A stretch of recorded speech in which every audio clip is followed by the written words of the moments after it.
Hi everybody and welcome back to my channel. Today I thought I'd do something a little different.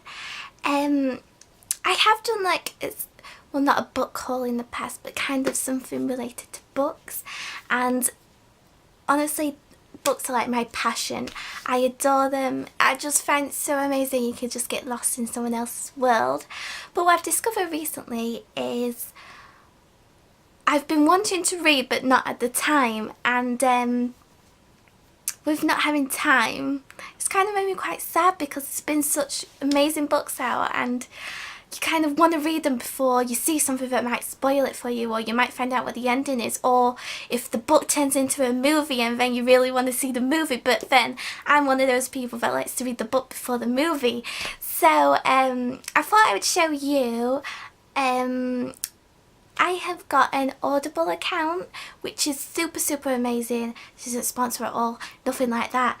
But and it's really cool. Like, you pay $7.99 a month and you then get a title of 1 credit, and that 1 credit can equal to any book you want on that website. And with that 1 credit, most books cost £17 or even £23. It could be more. So you're technically getting it half the price, and you can choose anyone you want, and that's good because you're not limited. And I thought I would show you my collection, of which I have in my Audible library. I'm starting to grow quite a collection, and I thought I'd just share it with you because some of the books I've read, I read before I go to bed, so it's really cool. You can also have a sleep mode in place, which after 15 minutes it stops, so then when you go to play it again you're not like completely lost and thinking what the hell's going on, where am I? So yeah, I thought I'd show you what I have in my collection. I've kind of gone through a phase. I started one and then it's kind of, now that I've tasted it, I want to try lots of them, and that is thriller books. I am absolutely addicted now, as you can tell. Shall I go that way, or shall I go? I'll go fiction, then go down the thriller route because I think that's the most exciting bit, so I'll leave that bit till last. So the first book I got was kind of like, I don't know why, something called to me about it, and I thought, oh, that'd be quite interesting because I watched The Ellen Show and she had Diaz on, and she was promoting her new book, which was called The Body Book, and it just sounded so amazing, like how she's able to describe things and find out about everything head to toe about your body. So the first book I got was The Body Book by Diaz, which looks like this. It is honestly an amazing book. I'm really intrigued by the body and how it works, and I've learned so many good things from this book.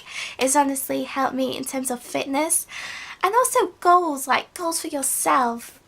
So it's kind of like one of those motivational books, and I thought that's really interesting, especially when you're on a bit in a downer and you don't feel like what you're doing for your body isn't the best. This help gives you the motivation to think, right, cut this out, right, I need to do more of this, right, I need vitamins like that.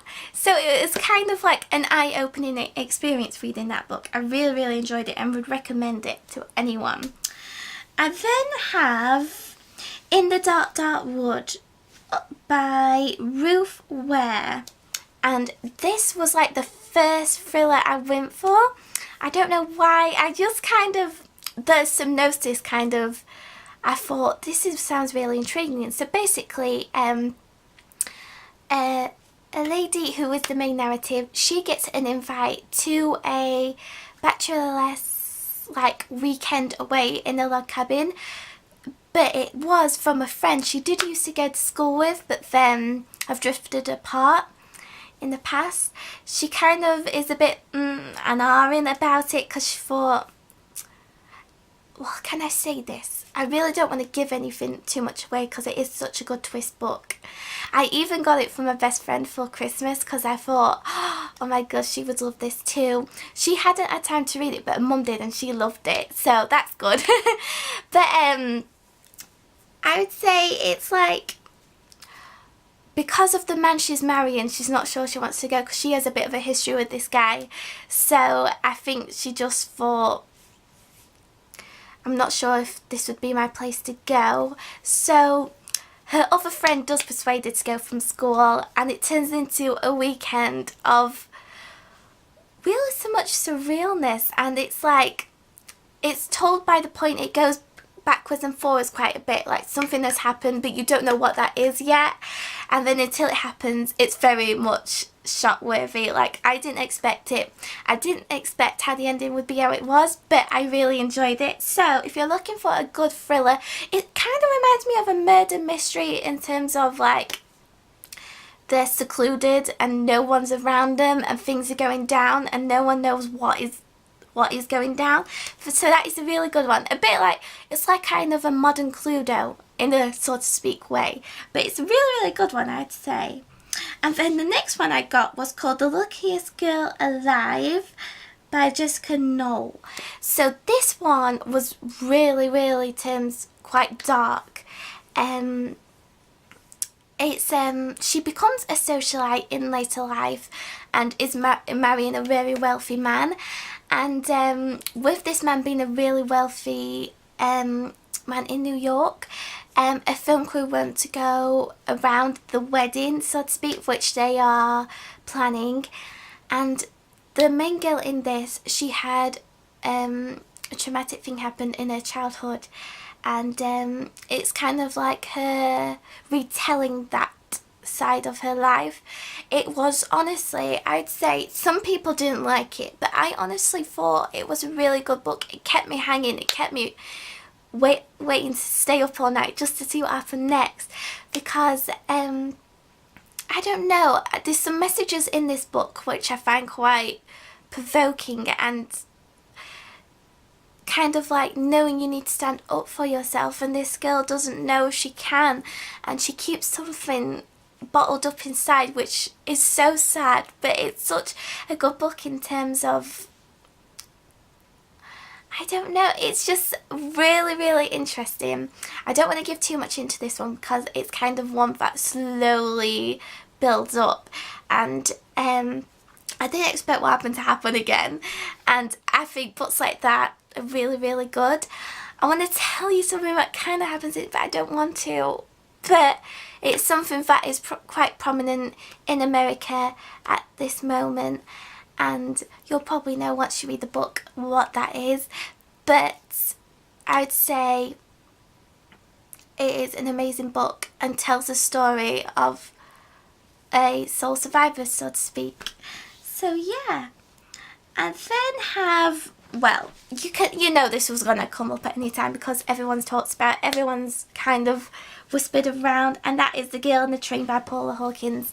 Now, I was kind of apprehensive. Like, I saw the movie was coming out and I thought, right, I need to read this because it just sounded so intriguing, and probably a lot of you guys have read it too.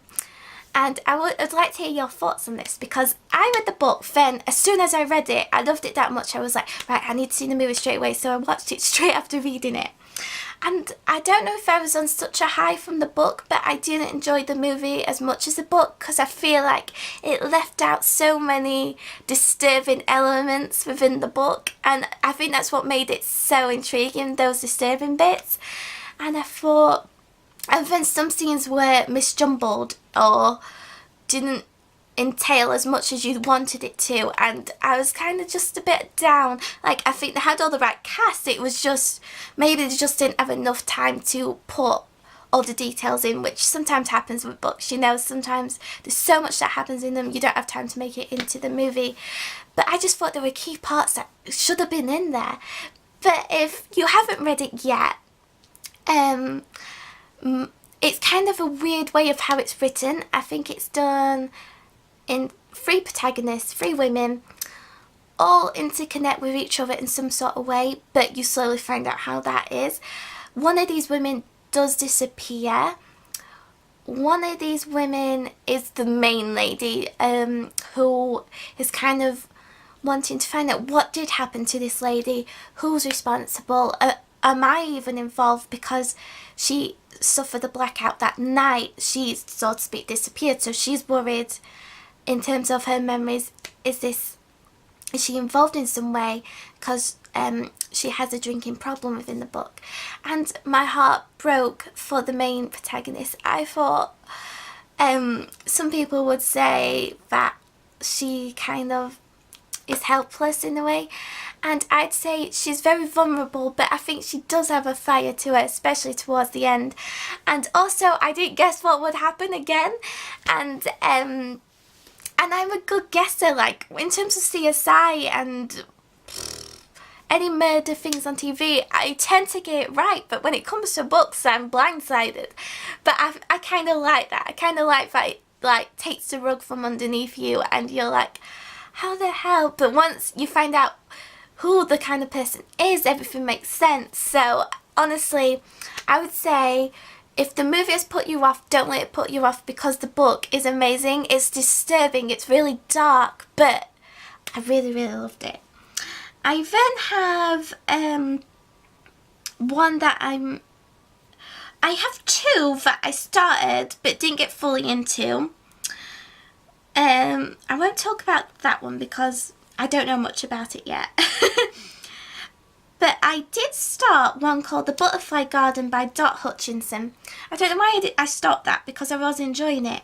And it reminded me of a movie, a bit like the Split movie, which I haven't seen yet, but kind of the premise of what happens. So exactly,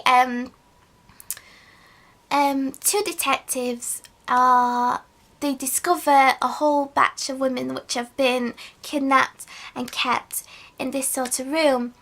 And the man that kept him kind of symbolises it as his butterflies, like they all have a particular name, and they're all like magnificent creatures to him.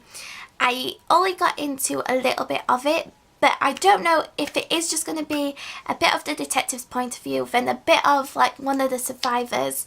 And it sounded really, really interesting, I have to say. It kind of reminded me of something like Split in terms of being kidnapped and kept for a sort of reason.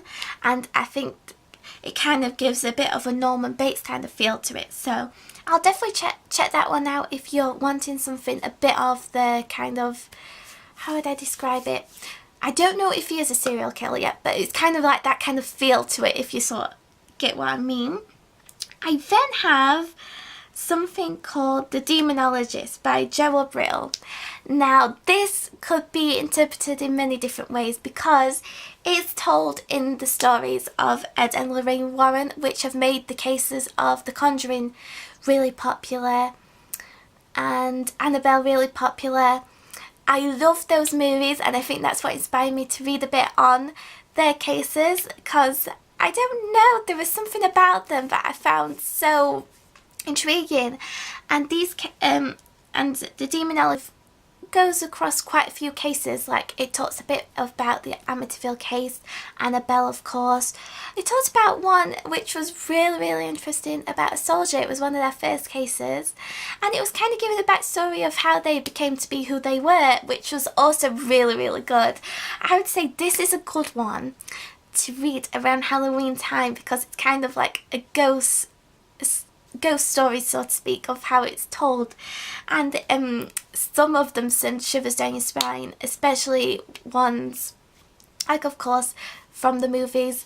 And I don't know, when I've been reading this one, I was like, this is a bad idea to read before sleeping and in the dark, so to speak. And I think it's a really good one if you're wanting to scare yourself a little, especially when they're retelling their life stories. And I'm a really big believer of there is something on the other side, and I just find it also intriguing altogether. So that is a really good one if you're interested in the other side, so to speak, and also if you love the Conjuring series like I did. Do I have any other ones I need to talk about? Because that one I haven't read yet. Yeah, I think that's it. So I really, really hope you enjoyed this video. I just wanted to give you a little ideas if you're stuck on something to read.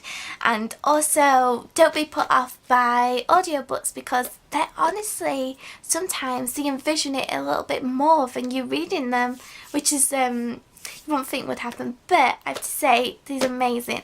And if you have any recommendations for me, I would love to hear them. Like I said, I've been loving thrillers. They're the only ones I have read at the minute. Did I read another one? I did read, but that was on audiobook, Before I Go to Sleep, and I loved that one too. So I'd love to hear your thoughts if any of you guys have read any of these books. And I really hope you enjoyed this video, and I look forward to seeing you soon. Take care.